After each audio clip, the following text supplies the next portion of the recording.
Ladies and gentlemen, fight fans all around the world, let's talk some boxing. You're watching What You Need.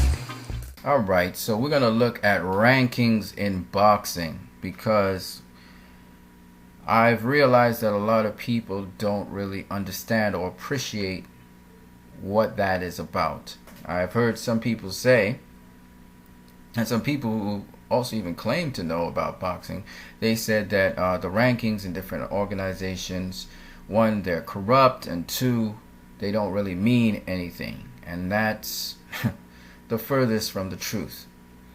So we'll get into it and we'll talk about rankings in boxing so that we can set the record straight on that, okay? First and foremost, you have four major organizations currently in the world today, four major governing bodies. A governing body does two things. One, it acts as a sponsor, part-time sponsor for a boxing event. And the second thing it does is it facilitates belts, validating a certain level called the championship level or achievement level in a particular boxing tournament or competition. Now, governing bodies have different belts that typify different levels, but the ultimate level is championship level, the ultimate champion, what is known as the world champion. Okay? Now, in the days of yore, back in the days, in the 1900s and earlier, slightly earlier times, and then much later on, when we had the National Boxing Association, the NBA, and then we had certain state athletic governing bodies, the world of boxing was known as the champions. When we had 8 divisions, we had a champion that was known as the undisputed champion. There was no particular name for the belt that they got. They were just known as the undisputed champion. And back in those days of yore, people were ranked again based on merit, as today. But it was a lot more difficult for somebody to face the champion, first of all, and then to become undisputed champion. Okay, because there's just one belt.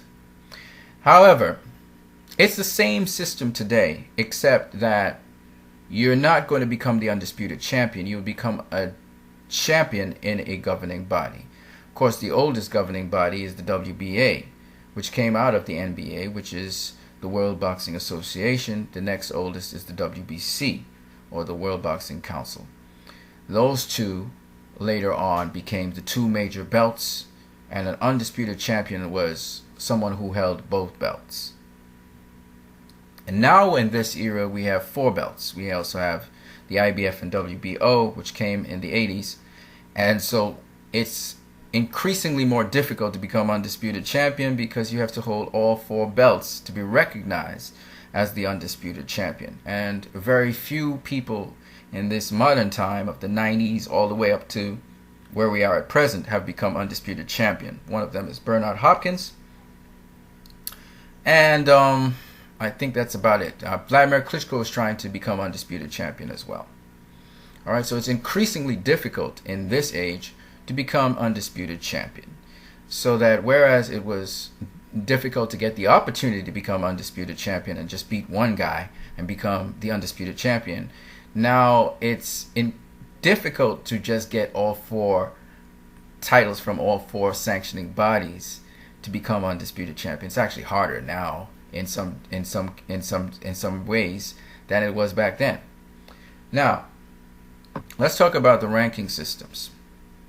So, the ranking systems are pretty much the same as back in the days of yore, except for the fact that we have 4 governing bodies. And the problem with that is, because we have 4 governing bodies, nobody's going to expend all their money and pay all their money to all 4 governing bodies to be ranked in them every single fight. So what you have is, you have some people who have registered with the WBC, some have registered with the WC, WBA, some have registered with 3 sanctioning bodies, some have registered with 4 if they have the money to do so. But very rarely do people register with all 4. And this is why you have different rankings. So that we're looking right now in front of us at the super welterweight division, right? And I'm going to I'm going to just take out Julian Williams, for example, who's a very good prospect from Philadelphia. And his trainer was speaking about why Julian Williams is probably is not, at least not in the present time, going to face Demetrius Andrade. And there's a reason. He's not ranked in the WBO. And do you know why? Because he's not registered with the WBO. But he's registered with the WBA and WBC, and he's ranked number 11 in the WBA and number 8 in the WBC. So he was trying to get a fight with Austin Trout, but Austin Trout chose to fight someone else. And that's on Austin Trout. But that would have been a doable fight. Austin Trout being number 5 and number 6 in the WBA and WBC, respectively. Now, how do people move up rankings in each associated division? The same way back in the days of yore, people moved up rankings. But the thing about it is, there are a number of factors I want to include, but let me see if I can make this as short and brief as possible. First of all, you move up rankings when you beat somebody, you reach a level where you're beating somebody who's top 30, top 15. If you beat anybody in these top 15 here, for instance, you're going to replace their position, or you're going to move up the rankings at least, okay? Another thing that determines rankings and how you move up is your resume. If you've beaten former champions, former world champions, if you've been a world champion, if you've been a former world champion, that kind of puts you at the top places of the divisions. If you come back, if you retired, you return, that does influence it. Your resume. A resume always influences. Another thing that determines it, if you keep on winning and you're beating higher level opposition that is recognized or understood by the sanctioning body.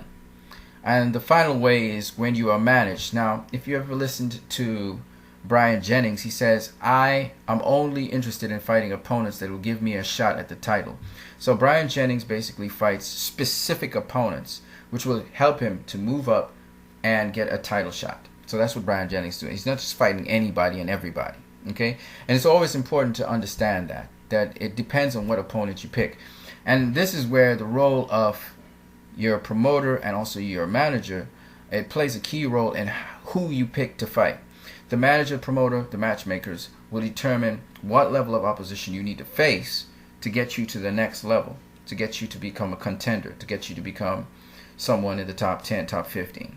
So it's always important to have an advisor, manager, and a good promotional team that can get you out there and also move you through the levels and up the ranks in a given governing body. So these are all factors you must consider. Now, if you want to know how people are ranked within a division, we have the Ring Magazine that's been around since 1922. The Ring Magazine is a respected magazine which shows the rankings of people. So for instance, if we're looking at junior middleweight division, okay, the same division here, the sanctioning bodies won't really typically give you a reflection of who's ranked relative to other people in the division, because as I said before, different people register with different bodies. So you have a different set of people probably in one sanctioning body, a different set in another. But if you look at the junior middleweight division here, the Ring Magazine looks at certain criteria: your resume, who you've beaten, the level of competition you have faced, former world champions, etc., top 10, whatever. And also they look at your performance, your successes, your failures, okay?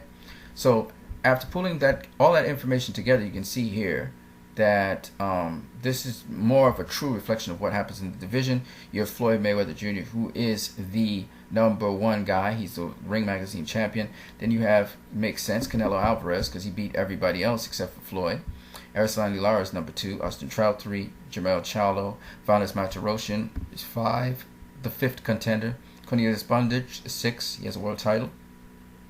Jermell Charlo 7. And of course Julian Williams, ranked #8. Then Carlos Molina, Willie Nelson. And this is kind of a true reflection of what's happening in the particular division. So, bodies like the Ring Magazine, I go look at them. I also look in BoxRec to see how they rank people. And these are two good bodies that you can look at to see how people have been ranked in the division. There's something else I need to say, but I just can't remember what it was I was going to say. It was important, but apparently I forgot. So that's basically it.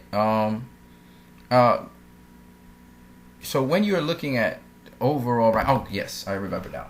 So ranking for fans, for you guys, you want to know who's the best in the division. What you go to is something like the Ring they will give you an idea of how the different guys rank up in a division. Now, boxing rankings themselves, they're very important. So you can't say that these rankings are not important. I'll tell you why. They're important to the boxers. When you achieve certain success, this is what will get you to fight the champion in a respective organization. So it's very important to you as a boxer to know that. As a fan, you might be more interested in this, okay?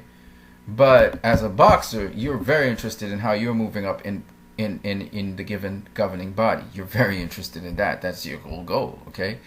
And finally, there are different kinds of belts. Like I said, they're the international belts, the regional belts.